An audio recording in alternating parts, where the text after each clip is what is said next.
Bonjour Audrey, Bonjour Domiti bienvenue ici dans ces Astro-Rencontres. et merci pour cette invitation. Je suis hyper honorée de participer avec toi et pour l'AFDAF. C'est vraiment un super chouette pour moi. L'AFDAF est ravie que tu sois là. Alors, ma première question, tu la connais, tout le monde y passe. Est-ce que tu veux bien te présenter à travers ton thème natal? Et oui, et pourquoi pas. Et c'était quand même, j'avoue, un gros challenge parce que, on le verra d'ailleurs, je vais l'aborder en montrant le thème. Je suis quelqu'un de très très très privé et j'aime pas partager des choses de ma vie de manière générale. Et mon thème, j'avoue que il y a pas grand monde à part peut-être certaines amies astrologues qui l'ont vu et encore même pas toutes parce que c'est bon, c'est pas quelque chose avec lequel je suis à l'aise. Mais je me suis dit, j'aime bien sortir de ma zone de confort de temps en temps. Que allez, mais pourquoi pas. Bah, merci de nous faire cet honneur. Je t'en prie. Allez, bah, je partage ton thème que tu m'as envoyé. Hop, c'est parti. Alors déjà, il y a une petite particularité, c'est que je l'ai présenté ici en signe entier. Mhm. Et peut-être qu'on peut faire juste un petit rappel de la différence de domification. Moi, j'ai appris avec Placidus et c'est quelque chose que j'ai adoré. Et puis un jour, grâce à une prof américaine, j'ai découvert ce système et ça m'a bouleversée parce que ça a changé plein de placements dans mon thème. C'est-à-dire que notamment Mars, on le voit ici qui est dans la maison 1, alors qu'en Placidus, il est dans la maison 12. Et j'ai trouvé ça génial parce que au moment où j'ai découvert que je pouvais presque m'autoriser à lire Mars en 1, c'est un moment où j'ai été beaucoup plus entreprenante, où je me suis sentie beaucoup plus en maîtrise des choses de ma vie, et notamment en termes d'énergie, de volonté et de détermination, même si j'ai toujours été quelqu'un qui a été décrit par les proches comme plutôt déterminé et obstiné, mais le fait de moi m'autoriser à le lire en 1 et plus en 12, qui est un placement qui me parle aussi, qui m'a beaucoup parlé, mais j'ai aimé le moment où la découverte d'une autre lecture, parce que beaucoup de planètes en maison ont changé avec ces systèmes pour moi, était quelque chose qui coïncidait avec une prise de conscience. Ça, je trouve que c'était vraiment extraordinaire. Et puis après, dans ma pratique, je me suis sentie plus à l'aise. Alors, est-ce que c'est... Je pense que c'est ma petite Vénus en Vierge, notamment en 3, qui pour apprendre, j'ai trouvé ça tellement plus clair dans mon apprentissage de l'astrologie avec cette prof qu'on me mette tout le signe dans la maison. J'étais plus à tergiverser avec moi-même. Est-ce que je prends... Alors la cuspide, elle est là, mais elle est juste à côté de ça. Est-ce que je le mets dedans, pas dedans? Il y avait toujours beaucoup de curseurs à bouger, de nuances à apporter, qui en fait me brouillaient dans ma lecture. Je me suis rendu compte que j'étais beaucoup plus fluide quand j'utilisais le système signe entier que Placidus. Donc après, je les oppose pas du tout. Franchement, pour l'avoir pratiqué pendant plus de 8 ans, j'ai trouvé ça génial. Ça a une précision avec les cuspides qui est absolument incroyable. Mais dans ma pratique aujourd'hui, parce que l'idée c'est de servir aussi les personnes qui sont là et pas de moi me torturer à savoir qu'est-ce que je vais choisir, c'est qu'est-ce qui est le plus efficace pour moi, c'est ce système. C'est pas forcément le système qui est le plus efficace pour tout le monde. Je cherche pas à convaincre qui que ce soit, mais dans l'idée, je trouve que c'est intéressant. Il y en a plein d'autres, des systèmes de domification qui peuvent être utilisés. C'est intéressant d'y jeter un œil et de voir qu'est-ce qui nous parle, qu'est-ce qui nous parle pas, parce que on va faire aussi des choix par biais, c'est-à-dire que il y a des personnes qui vont préférer entre guillemets leur thème en signe entier, parce que comme moi par exemple Mars en 12, Mars qui passe de la 12 à la 1, c'est un petit peu plus sympa puisqu'on sait que les maisons la 12, la 8 par exemple peuvent être des maisons qui effraient un petit peu les débutants notamment, alors que d'autres préfèrent en rester avec Placidus parce que les planètes sont dans des maisons on va dire plus sympathiques, moins challengeantes, donc c'est aussi rigolo de pouvoir se le faire comme ça. Et alors si je dois parler un petit peu, on va parler de mon métier et puis de ma spécialité aussi qui est l'astrocartographie. Et je trouve que pour quelqu'un qui a un stellium en Sagittaire dans la maison 6 du travail avec cette conjonction Jupiter-Uranus, ici faire de l'astrologie et faire de l'astrocartographie, c'était pour moi, c'est limpide, je trouve que c'est hyper clair dans le thème. Alors c'est vrai, j'ai une lune en Sagittaire, j'ai des origines étrangères. Mon père est d'origine marocaine. Et il y a vraiment cette idée de mélanger les cultures, d'entendre parler d'autres langues depuis que je suis toute petite, même si moi, malheureusement, Mon père n'a pas été présent, on peut le voir, hein, Soleil, Carré, Saturne, Pluton. Il était militaire, il était dans les services secrets, dans les commandos parachutistes, donc qui sont là pour aller observer. Donc cette idée de recherche, de quête, enfin voilà, il y a quelque chose. Quand j'étais enfant, je voulais être détective et je voulais pas faire l'armée parce que j'étais quand même pas du tout câblée mentalement pour faire ça. Mais l'idée de mener des enquêtes, ce qu'on fait en fait en astrologie d'une autre manière, ça c'était quelque chose qui me parlait. Et donc un attrait pour les voyages, pour la culture, pour les autres langues. La famille, bon, mon père a beaucoup voyagé du coup par son métier, et sa famille à lui, il y a énormément de personnes qui travaillent dans le tourisme. J'ai un oncle qui a une agence de voyage, donc quand l'astrocartographie s'est présentée à moi, c'était un petit peu comme une révélation. Enfin, j'arrivais à matcher plein de choses, parce que évidemment qu'avec autant d'énergie sagittaire, je voulais détective, mais je voulais aussi avoir une agence de voyage. Je voulais proposer partir avec un sac à dos, faire le tour du monde. C'était ça ma vie de globe-trotter. Alors je le fais pas vraiment, hein. Même si j'ai quand même un petit peu voyagé, je suis quand même beaucoup derrière mon écran parce que c'est mon métier qui veut ça. Mais le fait de proposer et de voir, d'entendre parler de pays toute la journée différents, d'autres cultures, et de me relier comme ça avec d'autres personnes, j'adore. Je trouve que c'est quelque chose de super chouette. J'avais aussi envie qu'on s'arrête quelques secondes sur Chiron en Gémeaux, parce que c'est un placement qui est générationnel, hein, il peut rester quand même assez longtemps dans certains signes, mais ça a été quelque chose qui a beaucoup marqué ma vie, parce que prendre la parole, par exemple, aujourd'hui, me voir ici, en train de parler de moi à des personnes que je ne vais pas connaître, hein, qui vont en savoir sur moi, c'est quelque chose qui a été inconfortable. Et prendre la parole de manière générale, ça a été quelque chose qui a été difficile. Ce qu'on pourrait peut-être ne pas imaginer avec un Mercure en Lion, parce que c'est quand même, quand on a ce type de placement, généralement on est convaincu. Alors je suis très convaincue hein, par ce que je dis. Je le sais, être particulièrement convaincante quand je suis passionnée et quand j'aime quelque chose. Il y a une énergie très forte.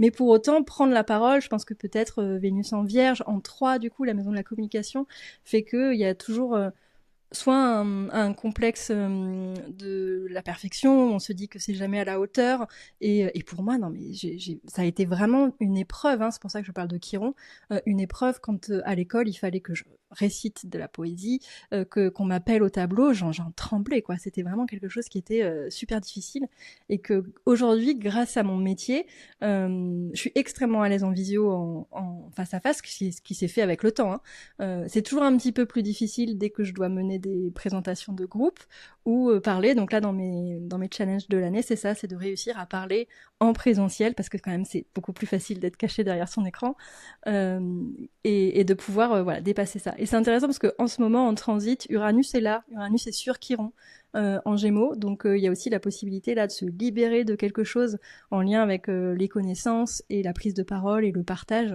et vulgariser. Parce que c'est vrai qu'avec quand on a beaucoup de Sagittaires comme moi, notamment au nœud sud, il y a une soif d'apprendre qui est intarissable, hein. J'avais vraiment beaucoup de centres d'intérêt, déjà ado et jeune adulte, très divers. Et l'idée, c'était toujours des grands savoirs. Et je pense que quelque chose qui a été important dans ma pratique au fur et à mesure des années, simplifier. Et c'est ça le nœud nord pour moi, je trouve, en Gémeaux. Et le Chiron qui fait que des fois, je trouve que c'est trop vulgarisé, ou je suis toujours pas très confortable parce qu'il y a le côté Sagittaire grandiloquent. On a envie que ce soit pour moi, c'est l'astrologie, c'est toujours avec un grand A. C'est une pratique qui est très noble, et que le mot vulgarisé des fois me heurte, mais pour autant, c'est en me rendant beaucoup plus accessible dans mes manières de transmettre, notamment particulièrement en consultation, que j'ai trouvé que c'était le plus intéressant pour la personne. Parce que plus on jargonne, voilà, on peut être entre nous, c'est sympa. J'avoue, j'aime bien qu'on se retrouve entre astrologues pour parler notre jargon, mais c'est quelque chose qui est super important, de rendre accessible notre parole, parce qu'on n'a pas du tout besoin d'y connaître quoi que ce soit pour pouvoir venir voir un astrologue. Ça, je trouve que c'est important. Il y a aussi quelque chose que je trouve intéressant à partager. Donc, je suis quand même donc un soleil cancer, un ascendant cancer et Mars en cancer. Et Mars dirige ma carrière aussi, mon milieu du ciel, et donc est en cancer aussi. Ça donne effectivement quelqu'un qui est très privé, qui est très sensible aussi. On a une lune Neptune, on peut le voir aussi par là. C'est parfois, j'avoue, en kikinant, ça c'est presque j'ai envie de dire aggravée, parce que parfois je trouve que c'est vraiment handicapant. L'hypersensibilité après la naissance de ma fille, où là vraiment j'avais l'impression déjà qu'il me fallait pas grand chose pour soit être vite débordée par les émotions qui peuvent être je peux pleurer de rire vraiment très très facilement, comme être très très émue sur des choses où la plupart des gens seront passés à côté, n'auront pas eu seront pas laissés déborder quoi. Parfois même dans une conversation, je peux me laisser. Ça a été un challenge pour moi en consultation d'arriver aussi à poser des limites.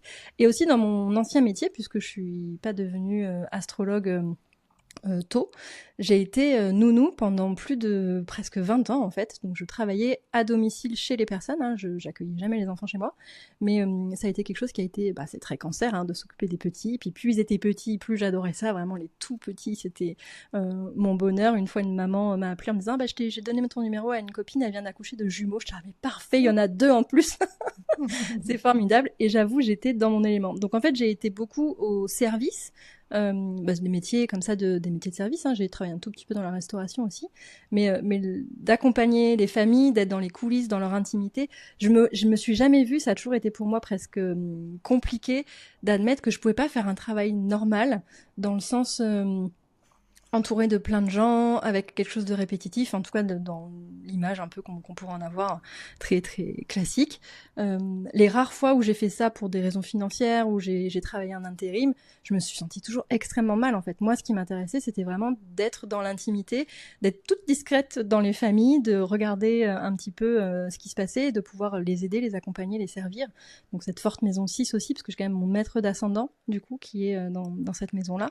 Et ça marche aussi en Placidus, ils sont vraiment très... c'est collé, je crois, même à la cuspide de 6, la lune Neptune.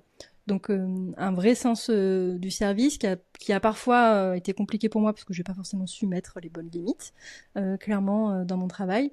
Mais ça a été quelque chose qui a été...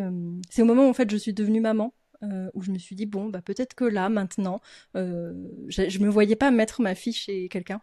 Je me voyais pas, j'avais vraiment tellement envie forcément avec tout ce cancer de passer du temps avec elle et de m'occuper d'elle que voilà, ça a été ma transition pour me dire ok ce métier maintenant il est derrière moi et je vais me lancer en pro, en astro.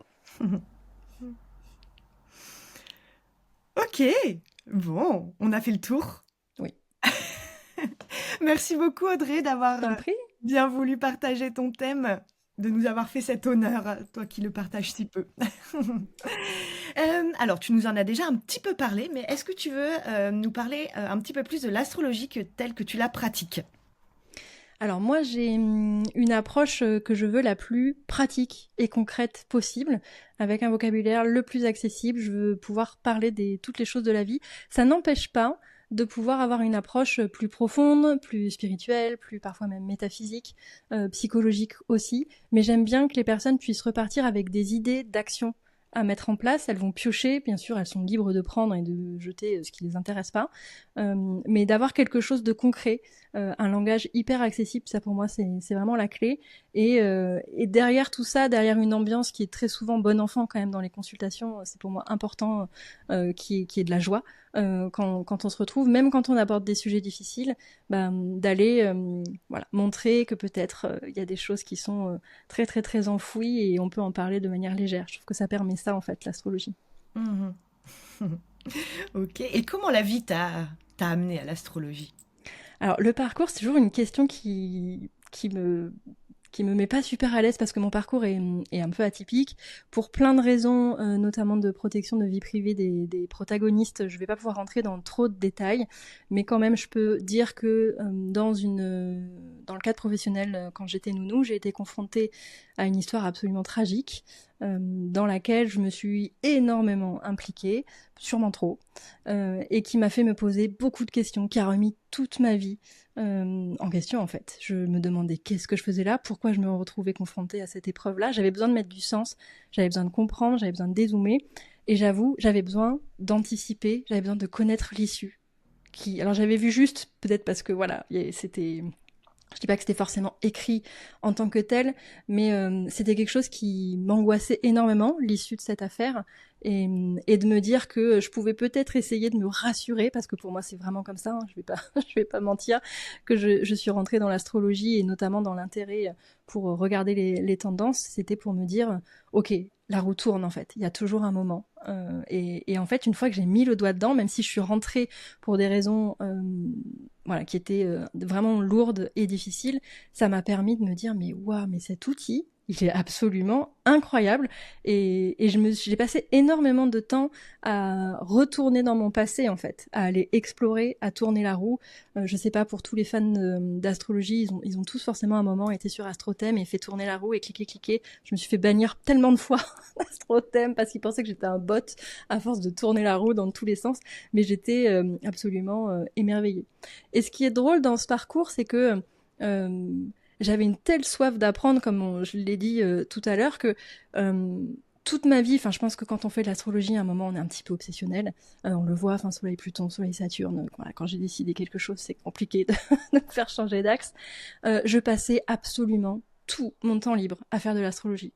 Nuit et jour, je ne pensais que ça. Alors aujourd'hui, je me suis quand même beaucoup calmée, mais ce qui m'a permis de progresser très très vite.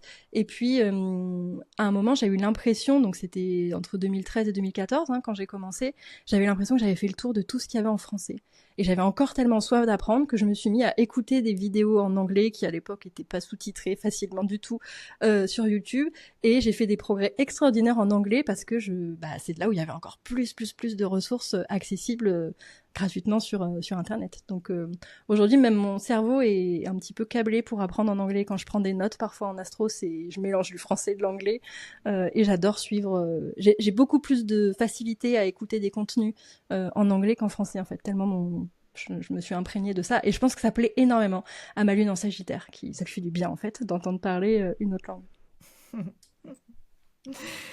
Et maintenant, je vais te poser une question reçue de la part d'Audrey Astroplume. Ah mince, qu'est-ce que je me suis posée comme question? Je me rappelle en avoir En fait, envoyé. quand on a lancé les astro-rencontres, j'avais lancé un petit appel sur Instagram. Je sais pas si tu te rappelles. Si, je me rappelle. Et puis, quelques astrologues m'avaient envoyé des questions à poser pendant ces astro-rencontres. Et toi, tu m'en avais envoyé une, ça devait être il y a 2 3 ans. Et je te la pose. Comment tes proches ont-ils considéré ton métier d'astrologue à tes débuts? J'ai envie de dire un truc un peu raide, mais bah, ils l'ont pas considéré. Ouais. Ça a toujours été un petit peu compliqué pour moi bah, pas forcément de m'affirmer d'une certaine manière auprès de ma famille, mais je suis vraiment quelqu'un de tellement privé, tellement pudique, même, et particulièrement, on peut le voir, hein, Saturne Pluton, c'est dans la 4, hein, particulièrement avec la famille, que ça a été dit là, ils respectent complètement, mais il y a beaucoup de distance et bah, je pense que j'ai fait en sorte que j'ai mis beaucoup de barrières pour que je ne me sente pas jugée, ou je ne me juge pas moi-même aussi. Il y a un petit peu de ça. Il n'y a pas eu d'engouement, j'ai pas du tout une famille qui a baigné du tout dans cette culture-là. Ce qui pour moi ferait peut-être le lien, parce qu'il y a quelque chose qui nous dépasse et qui est relié à des mondes plus subtils, c'est que j'ai une famille du côté de ma maman qui est particulièrement croyante, surtout ma grand-mère qui m'a beaucoup marquée. Croyante chrétienne, et j'ai été élevée dans cette culture-là, mais ado, je m'intéressais au soufisme, au bouddhisme, enfin tout ce qui était de la religion, avec ce stellium sagittaire, tout m'intéressait, et j'étais beaucoup ouverte à ça. On va dire, j'ai plus baigné dans une culture des icônes, de l'histoire, des légendes. C'est ce qui m'a énormément plu et que j'ai retrouvé évidemment avec l'astrologie, mais pas du tout de contexte familial qui soit du tout dans ces métiers-là, et encore moins dans les métiers de l'entrepreneuriat. Où là, je pense que mes parents ont eu quelques sueurs en se disant « Ah oui, mais tu veux pas faire un métier normal ?» Ils me l'ont jamais dit comme ça. Mais je sentais bien que ça posait quand même des inquiétudes quant à la possibilité de réussir à en vivre, parce qu'on est très très nombreuses et nombreux à vouloir se lancer. C'est pas si simple que ça d'arriver à en faire une activité. Voilà, c'est quelque chose clairement qu'il faut savoir. Mmh. Et est-ce que tu te souviens du moment où tu t'es dit, ça y est, je me sens prête, je suis astrologue? C'est un peu les circonstances matérielles qui ont fait ça, c'est-à-dire que j'ai profité de mon chômage pour m'occuper de ma fille. De toute façon, c'était ça. Après, il fallait que je me lance. Et là, il n'y avait plus rien. J'avais pas le choix. C'était soit je retournais m'occuper d'autres enfants parce que c'était mon chemin de facilité, mais dans ma tête, c'était un non clair et définitif. Soit bah j'avais pas le choix, il fallait que je me lance. Et du coup, je me suis lancée. Et là, pour moi, c'était hyper important d'être pro tout de suite. Même si, quand j'ai fait mes études d'astrologie à Bordeaux, j'ai fait quelques petites consultations. Au tout début, j'offrais. Et puis après, de bouche à oreille, on me donnait ce qu'ils avaient envie de me donner. Mais tout de suite, pour moi, c'était important d'être dans cette casquette. Bah, je suis pro, en fait. Je crée mon statut et je vais faire tout ce qu'il faut pour que... c'est ça, en fait, mon activité professionnelle. En fait, je me laissais pas... Il n'y avait pas de plan B. Et c'est un conseil que j'ai donné à d'autres personnes qui se sont lancées, de pas, si vraiment c'est ce métier-là qu'elles veulent faire, et c'est pas une obligation que ce soit full-time, on a le droit de le faire en activité à côté. Mais si vraiment c'est important de réussir uniquement avec ce projet, pour moi, faut pas qu'il y ait de plan B. C'est là-dessus où je peux être particulièrement déterminée. Donc il n'y a pas d'alternative. Même s'il y a des moments dans tout mon parcours d'entrepreneur où ça a mieux marché que d'autres, hein, ça peut être quelque chose de fluctuant. À aucun moment j'ai ce doute de je pourrais faire autre chose, parce qu'il n'y a que ça que je trouve extrêmement enrichissant. Ok. Audrey, est-ce que tu aurais une anecdote de consultation à nous raconter qui t'aurait particulièrement marquée parce que émouvante, drôle, etc., sans rentrer dans les détails personnels ou le secret? J'en ai une, elle est pas très drôle, mais elle m'a bouleversée. Je me suis sentie extrêmement honorée. C'était dans mes débuts, dans ma pratique, donc j'étais encore, on va dire, étudiante en astro, et je gardais toujours les enfants à ce moment-là. Et je me suis retrouvée dans un contexte où il y avait énormément de monde, donc je les suivais sur les vacances. Et en fait, pour moi, c'était un super terrain de jeu. Donc le soir, je demandais à tous ceux qui étaient OK s'ils voulaient bien me donner leurs coordonnées de naissance et que je fasse une petite interview, que je leur pose des questions, que je comprenne en fait ce qui se passe dans leur thème et dans leur vie. Et donc il y avait bien 10 personnes à qui j'ai fait le thème rapidement, comme ça.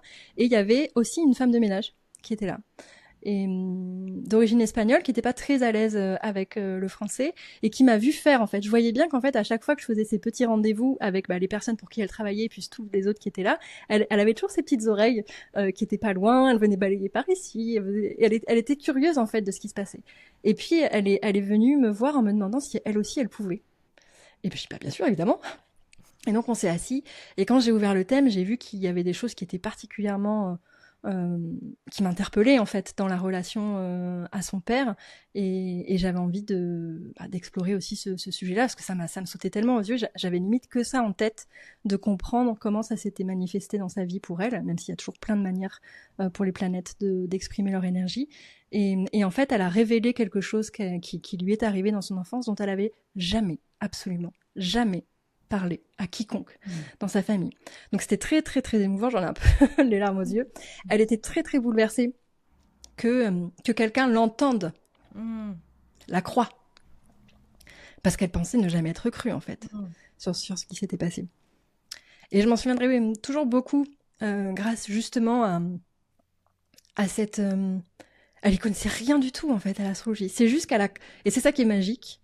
Elle a juste compris qu'on pouvait avoir une discussion sur des sujets, on pouvait aller direct en profondeur en fait. Et je me sens très très honorée qu'elle révèle tout ça, et que peut-être parce que le but c'était aussi enfin moi de toute façon je le voyais déjà comme ça, c'est-à-dire de redonner de l'élan. Qu'est-ce que maintenant, voilà, il y a ça qui a émergé, peut-être que c'est le moment d'aller en parler avec les personnes concernées. Peut-être que c'est le moment d'avoir une démarche avec tout ça, et de me dire que j'ai pu être là, mettre une toute petite graine sur ce parcours. Voilà, c'est le mieux. Merci. C'est pas la plus drôle des anecdotes, mais... Non, c'est très émouvant, effectivement. Ouais. Merci pour ce partage. Je t'en prie. Toi qui as tant lu pendant les années où tu as découvert l'astrologie, est-ce qu'il y a un livre qui t'a particulièrement marqué? Alors oui, j'en ai un. Et alors il y en a plein, en vrai, il y en a plein.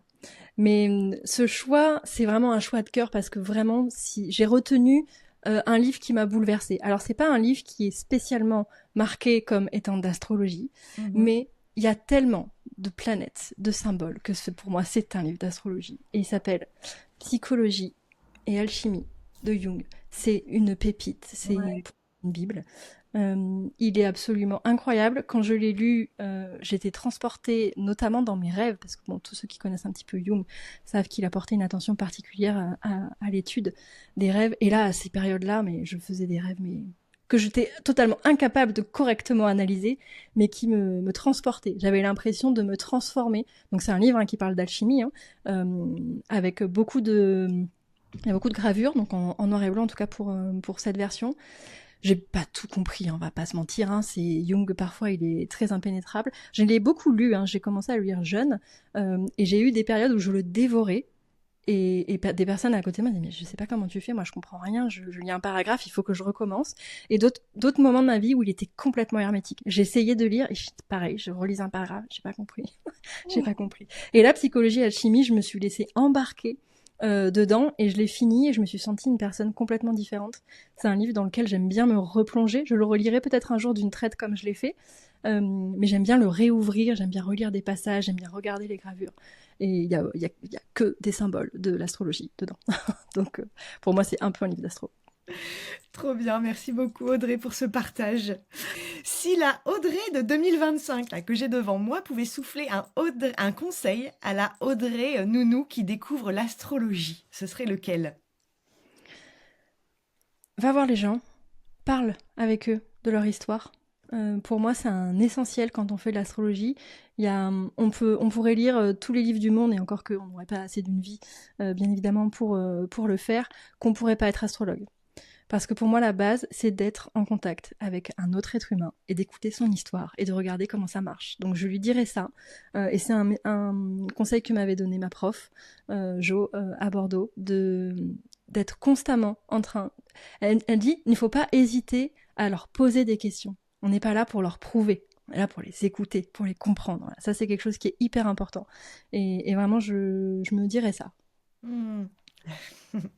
Très beau conseil. Merci Audrey. Tu parles de Jo Bétaillol? Oui. Oui. Audrey, est-ce que tu as une routine quand tu entres dans un thème? Alors, est-ce que j'ai une routine? Elle est très instinctive, peut-être ma lune Neptune qui va capter quelque chose. Bien sûr que pour moi, et je crois que c'est Claire aussi, j'avais regardé son interview qui le disait, et je suis archi d'accord, mais j'ai appris dans la même école qu'elle. Donc ça fait sens, mais le maître d'ascendant, c'est tellement magique. Son placement va nous dire énormément sur comment la personne va aborder la vie, qui est-ce qu'elle est à l'intérieur. C'est pas forcément celle qu'on va voir et qui sera la plus accessible. Mais voilà, qu'est-ce qui se passe? Donc le maître d'ascendant, évidemment, c'est une clé. Soleil, lune, bien sûr. Et j'aime bien regarder les répartitions aussi, voir qu'est-ce qui appelle mes yeux en fait. Évidemment qu'il y a un stellium, même s'il n'y a pas le soleil et la lune dedans, je vais plonger dans le stellium pour aller regarder ce qui s'y passe. Quand le thème est très concentré aussi, ça va m'interpeller. Certaines figures, au contraire, tout éclaté. Enfin, j'essaie d'avoir une vue un petit peu globale et d'attraper. Mes yeux vont rester fixés à un endroit et puis après de commencer à tirer le fil. Et j'adore les maîtrises, donc faire de ping-pong et de rebondir avec les maîtrises, je trouve que c'est super chouette. Et tout en discutant, en fait, j'attrape et puis je vois, en fait, et je suis le questionnement de la personne, j'essaye de comprendre les motivations qui l'ont poussé à venir me consulter et pour essayer de trouver où est-ce qu'elles sont les clés. Il y a un petit chemin, et il y a plein de petits chemins qu'on peut suivre. On peut regarder le thème de plein de manières différentes, mais je me laisse aussi beaucoup guider par la personne qui est en face. Donc je suis pas... c'est pas du tout ritualisé aujourd'hui. Ça l'a été pendant des années où j'ai beaucoup aimé préparer. Et elle nous l'avait dit, Jo, elle nous l'avait dit, préparez ces tableaux. Faites-le pendant un certain nombre de temps. Après, vous en aurez plus besoin. Mais faites-le pour commencer. Donc pour calculer les dominantes planétaires, pour calculer les éléments, pour voir ce qui pouvait en ressortir. Ça, c'était un rituel fort de préparation. Aujourd'hui, je dis que clairement, j'en ai plus besoin. Je fais plus les calculs. Ça me vient de manière, on va dire, beaucoup plus facile. Et donc aujourd'hui, tu ne prépares plus spécialement les thèmes? Si, je les prépare, mais je les prépare pas du tout de la même manière. Je suis beaucoup moins scolaire que ce que j'ai fait pendant des années, où vraiment j'avais des fiches, je me retrouvais avec plusieurs fiches sur la table pour remplir tout ça et commencer un petit peu ma trame. Surtout que pendant mes débuts, j'ai beaucoup fait de compte rendu écrit avant de me rendre compte qu'en fait, déjà, je me sentais me dépasser. J'aime bien, je crois que c'est mon Mars en 1 vraiment, décidément. J'aime bien me mettre des défis et des challenges et pas rester du tout dans ma zone de confort. Et pour moi, du coup, de prendre la parole, ça a été aussi quelque chose d'important. Donc aujourd'hui, j'ai un temps de préparation qui est plus court pour les séances de thème natal que pour du prévisionnel, par exemple, ou même de l'astrocartographie. C'est ce qui va me prendre le de temps. Et je me suis rendu compte qu'avec la pratique, et c'est normal en fait au début, mais j'ai pu passer des jours, en vrai, des jours à préparer une consultation dans mes tout débuts, tellement j'avais peur de me tromper. Et au fur et à mesure, on apprend, on est à l'écoute aussi des autres et on commence à se faire un petit peu plus confiance. Et je me rends compte que je suis d'autant plus efficace que c'est très spontané. Parce que je suis vraiment quelqu'un qui aime être en consultation et être avec quelqu'un et discuter. Et c'est exactement selon ce qu'elle va dire ou ne pas dire justement que je vais aller attraper certaines infos dans le thème plutôt que de vouloir. Donc c'est vrai que des fois ça peut amener des consultations qui partent dans plein d'endroits différents. Parfois ça part pas exactement dans l'endroit qu'on avait imaginé, même moi, en préparant. Mais voilà, je pense que c'est vraiment important d'être à l'écoute de ce que la personne est venue chercher. Plus que de lui faire une démo de voilà. On pourrait, mais je pense que si c'est juste pour avoir une lecture, j'ai envie de dire plus neutre, pour moi, c'est quand on n'est pas face à la personne. Parce que voilà, pour moi, c'est pas possible d'être neutre avec quelqu'un en face de moi. Il y a plein de biais cognitifs qui vont faire que je vais m'adapter et je vais essayer de comprendre et de me mettre à sa place en fait. Je pense que ça, c'est un atout que j'ai et qu'on peut voir. Je pense que les lunes Neptune, quel que soit d'ailleurs l'aspect, hein, mais ont cette capacité vraiment à pouvoir se glisser dans la peau de l'autre. Et je trouve que c'est assez chouette de savoir faire ça quand on lit un thème. De pas mettre ses filtres à soi en fait pour lire. Ok. Si tu pouvais recevoir chez toi ce soir pour un dîner un petit peu magique n'importe quel astrologue, qu'il soit encore vivant ou décédé, qui inviterais-tu, Audrey? Alors, elle est encore vivante. J'ai eu l'immense privilège, je l'ai vraiment vue comme ça, de suivre une formation avec elle. Elle s'appelle Ariel Gutmann. Elle n'est pas forcément très connue dans le milieu francophone. Donc, c'est une américaine. Le concept qu'elle a développé est particulièrement connu, on va dire depuis quelques années. Il y a quelque chose de fort sur les réseaux qui s'appelle le Venus Star Point. Elle a étudié la conjonction, le cycle Soleil-Vénus, et elle a étudié cette conjonction. Je ne sais pas si quelqu'un est allé aussi loin qu'elle là-dessus. Et j'ai découvert, donc je l'ai rencontrée grâce à une autre astrologue qui m'a parlé d'elle en disant je me forme sur ce sujet des cycles de Vénus avec cette femme. Donc j'en avais déjà entendu parler, je m'étais intéressée à son parcours. Et puis un jour, j'ai vu passer dans les formations américaines que j'ai l'habitude de suivre, une formation proposée par elle en astrocartographie avec les astéroïdes. Et là, je me suis dit, oh, mais c'est absolument formidable, je vais avoir le privilège d'être en direct, parce que les cours avec cette école sont en direct. Il n'y a pas de cours préenregistrés, on est en live avec les profs, donc quelque chose qui est très intimiste, et ça m'a beaucoup impressionné en fait d'être avec elle. C'est une femme qui est pas toute jeune, qui a un très très grand parcours, et c'est là en fait que j'ai découvert que c'était une contemporaine de Jim Lewis, celui qui a mis en place les logiciels qui ont permis d'accéder à l'astrocartographie, et qu'elle a fait de l'astrocartographie pendant 40 ans. Donc en fait, elle est vraiment hyper pointue en astrocarto, mais elle a décidé, parce que son parcours de vie l'a emmené sur les découvertes des cycles de Vénus, d'aller approfondir là-dessus, et aujourd'hui elle forme principalement sur Vénus. Mais elle a fait cet honneur donc au Collège Kepler de proposer cette formation, et j'ai été bouleversée d'apprendre d'elle, parce que c'était vraiment, on était tous en fait à boire ses paroles pendant les cours. La sagesse en fait. C'est vrai que, alors pour le coup, j'ai un soleil carré Saturne, j'ai ma prof d'astro, Jo, était déjà pas toute jeune quand je suis arrivée. J'ai tendance à me tourner vraiment vers les personnes beaucoup plus âgées.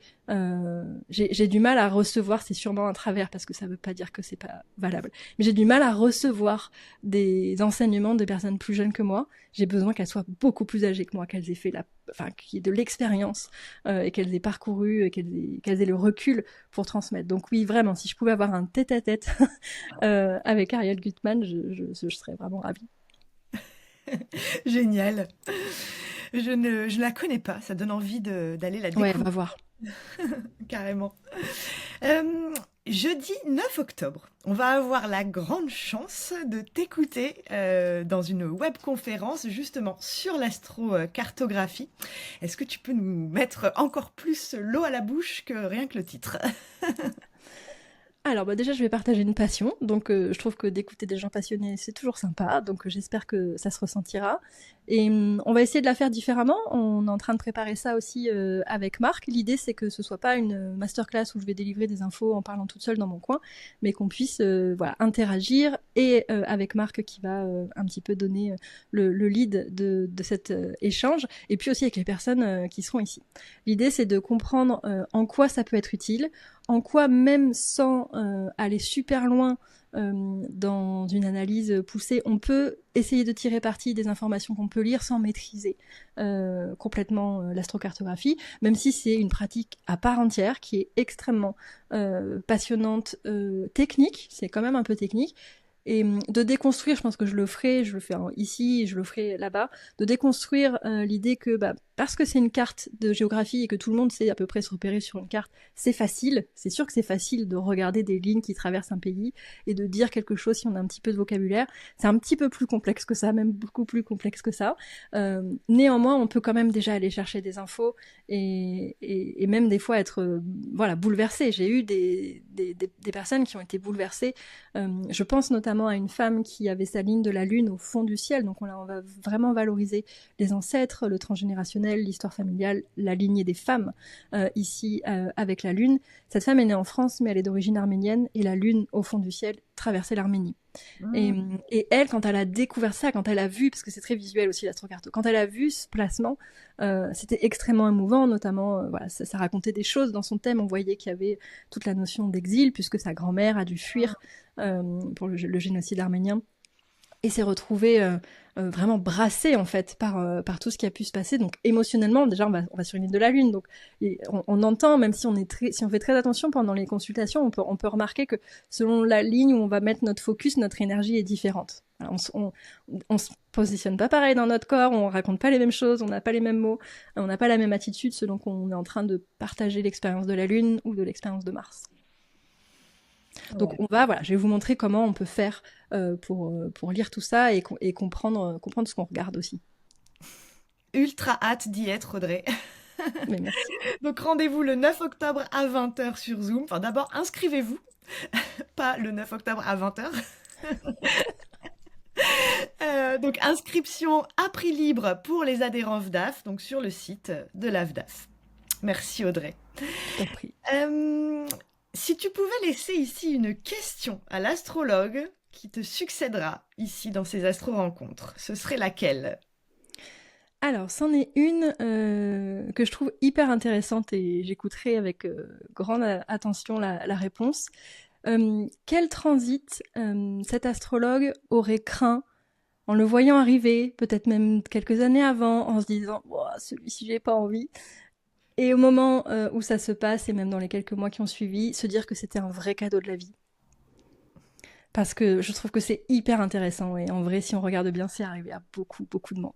De se rendre compte que voilà, quelque chose dont on avait un petit peu peur, parce qu'on peut se faire peur avec l'astrologie, et c'est important d'avoir des personnes à qui en parler, et de pas se sentir isolé, parce que je suis passée évidemment par là, mais j'aime bien me faire peur, sur les Plutons, ça me dérange pas trop, et je sais, voilà, j'ai suffisamment, on va dire, de ressources intérieures pour réussir à prendre la bonne distance quand je sens que je suis allée trop loin, mais voilà, justement montrer que quelque chose qui peut être effrayant avec une histoire concrète, ça m'intéresse de l'entendre. Ok, très bien. Question notée qui sera posée. Alors maintenant, on va écouter la question que l'astrologue qui t'a précédé t'a laissée. Il s'agit de Odile Laurent. Je vais te partager sa question, mon écran. Période de remise en question qui a modifié sa pratique de l'astrologie. Alors oui, pour le coup c'est très clair, c'était même, on a déjà parlé dans le début de la vidéo, pour moi c'était la découverte de signes entiers. Ça a vraiment tout remis en question, Alors ça m'a beaucoup perturbée, surtout que je ne le savais pas en prenant la formation, que j'allais devoir faire ce shift et me dire que bah non, maintenant on n'allait pas le lire comme ça. Et en même temps, j'avais tellement confiance en cet astrologue que je me suis lancée là-dessus. Mais effectivement, j'ai eu beaucoup de questions en me disant, et pendant longtemps, j'avais du mal à laisser de côté Placidus. Elle nous le demandait, elle disait, au moins pendant le temps de la formation, restez concentrés, faites-moi confiance, laissez-vous guider. Pour reprendre, parce que vraiment, j'ai repris avec elle toutes les bases avec les méthodes traditionnelles hellénistiques. Et j'ai aimé son approche parce qu'en fait, elle nous permettait de lier des choses traditionnelles avec des textes qui sont, somme toute, très effrayants si on les prend au pied de la lettre, mais qui, liés à l'astrologie moderne, à l'astropsycho, peuvent donner des résultats qui sont absolument magiques quand on sait trouver le bon vocabulaire. Mais cette période un petit peu de déséquilibre, de je sais plus trop comment je dois lire le thème, est-ce que je peux quand même m'appuyer là-dessus? Et puis au début, quand j'ai commencé à afficher les thèmes en signe entier, en consultation, avec la majorité des personnes qui viennent me voir, quand elles sont ouvertes à l'astrologie, ont regardé leur thème en Placidus, déjà. Donc, font toujours un petit peu la grimace. Donc, maintenant, je l'explique aussi très souvent, en fait, en début de consultation. Et d'être parfois un petit peu challengée par les personnes qui viennent me voir, celles qui avaient déjà des connaissances en astro, en me disant, mais non, mais il est pas comme ça, mon thème, mais non, cette planète, elle est pas là. Mais oui, mais j'ai tout ça d'intercepté. Oui, mais dans ma méthode, je ne vais pas l'aborder. Je dis pas que c'est inintéressant, mais ce sera pas moi qu'il faudra aller voir pour aller creuser le sujet des interceptions. Donc ouais, cette transition, elle était pas simple, et je sais que pour avoir énormément parlé autour de moi, que ce soit les élèves qui ont pris quelques cours avec moi ou d'autres personnes curieuses justement de signes entiers, il y en a beaucoup qui restent pendant un petit temps un peu à cheval sur les deux, en sachant pas trop lequel choisir pour continuer leur parcours. C'est tellement riche et tellement déjà fastidieux, on va dire, de pouvoir aller au bout d'une pratique, que ça serait trop long, en fait, de faire le thème à chaque fois dans les deux. Voilà. Donc je pense que c'est intéressant, il y a de la place pour toutes les manières de lire, comme ce qu'on pourrait aller lire en astrologie védique, sidérale. Le thème ressemble strictement pas du tout à ce qu'on a l'habitude de voir, et pour autant, l'astrologue va vous dire des choses qui sont absolument incroyables. Ok, merci Audrey d'avoir répondu à la question d'Odile. Je t'en prie. Dernière question. Est-ce que tu aurais une idée, un conseil pour l'AVDAF dans les prochaines semaines, les prochaines années? Alors moi, je conseillerais à l'AVDAF de peut-être organiser des événements itinérants, de ne pas rester forcément que à Paris, parce que je n'y vais quasiment jamais, que ça me ferait plaisir de savoir qu'on pourrait avoir des points de rencontre, pas forcément comme des grandes journées, on va dire, de conférences un petit peu plus solennelles, mais de pouvoir se retrouver entre sympathisants de l'AFDAF de manière plus régionale, comme ça, avoir des petits cycles. On sait que cette année, ce sera dans ce coin qu'il y aura des petits événements, et l'année d'après ailleurs. Ah oui, d'avoir des antennes. Exactement, voilà, j'aime beaucoup ce concept parce que ça se trouve, j'ai des gens pas très loin de chez moi qui sont sympathisants de l'AFDAF et qui aimeraient pouvoir discuter de manière complètement non officielle, on va dire, se retrouver autour d'un thé, d'un dîner pour papoter astro et d'arriver à se retrouver comme ça. Donc une carte peut-être, ça peut être pas mal. Je sais que il y a des groupes que je suis où c'est comme ça, on a une carte sur toute la France et on voit toutes les personnes où est-ce qu'elles sont, et ça peut permettre de créer des liens juste à côté de chez nous. Parce que je pense que je dis ça parce que je suis quelqu'un qui passe son temps derrière les écrans pour travailler, mais ça fait tellement de bien de se voir en vrai. Et j'apprécie les moments où j'ai l'opportunité de pouvoir me retrouver avec d'autres passionnés d'astrologie, qu'ils soient pros d'ailleurs ou pas, on s'en fiche complètement, en présentiel. C'est quand même 100 fois mieux. Ah ouais, non mais je suis tout à fait d'accord. Et alors, sur le site de l'AFDAF, tu as une carte, mais c'est pour les astrologues, il n'y a pas les astrophiles, alors que beaucoup d'adhérents Et voilà, ça pourrait être sympa. Sont astrophiles, mais carrément, on prend l'idée. Ouais. Et tu sais, il y a les congrès, il y a effectivement le congrès à Paris qui arrive mi-octobre, mais une fois par an, il y a aussi un congrès régional. Ah, trop bien. Cette année, c'était à Lille, etc. L'année prochaine, je ne sais plus où c'est, en Bretagne, je crois. Donc il y a ça. Ok, ça y est. Mais par contre, l'idée de peut-être nous rassembler en tant qu'astrophiles, ça peut être aussi chouette. Ah, bon. Parce que même entre eux, ça peut faire du lien parce que des fois, on peut être un petit peu intimidé. Ouais. Pour mon parcours avec Jo, c'était ça en fait. Moi, ça faisait 3 ans que je faisais de l'astrologie toute seule dans mon coin, que je lisais tout en long, en large et en travers. Internet, les livres, tout ça. Et puis un jour, je me suis dit, bon, ce serait bien quand même de rencontrer quelqu'un, de parler avec des vrais gens plutôt que d'être toute seule ou sur des forums. Et j'en parle à une de mes amies, elle me dit, ah, mais c'est très drôle, j'ai une cliente, sa maman fait de l'astrologie. Ah, j'ai dit, bah super, passe-moi son numéro. Et elle me donne son nom, son numéro, et là je vois écrit Jo Bétaillol, et un numéro. Et moi je sais pas qui c'est. Et je cherche sur Google qui c'est, et là en fait je vois que c'est la présidente de la A. Et j'étais hyper intimidée, parce que moi je voulais juste une copine, quelqu'un avec qui discuter comme ça, je voulais pas tout de suite la présidente de... Et donc j'ai mis 1 an à l'appeler. Ah oui. Tellement je me suis dit, bah non, mais moi j'ai peur en fait d'aller la voir, et voilà, je cherchais quelqu'un de passionné. Alors bien sûr qu'elle était passionnée, mais le fait qu'elle soit présidente de l'AA m'a beaucoup impressionnée. Et puis du coup je me suis intéressée à cette association, et un jour j'ai vu qu'il y avait un colloque organisé à Bordeaux, et là j'ai pris mon téléphone, je l'ai appelé, j'ai adoré sa manière très très accueillante. Il y a toujours une chaise pour quelqu'un qui veut apprendre l'astrologie. Oh. Donc elle a dit on rajoutera, parce que je l'ai vraiment appelé genre 2 jours avant le colloque pour demander s'il y avait une place. Et c'est en arrivant, c'était la première fois que je passais une journée avec d'autres passionnés d'astrologie. Ça faisait vraiment 3 ans que j'étais toute seule dans ma bulle, avec mes amis qui me regardaient parfois avec un œil presque inquiet. Il y a vraiment que ça qui compte dans ta vie en ce moment, et c'est un peu inquiétant. Et j'avais soif de parler avec d'autres personnes et de ça.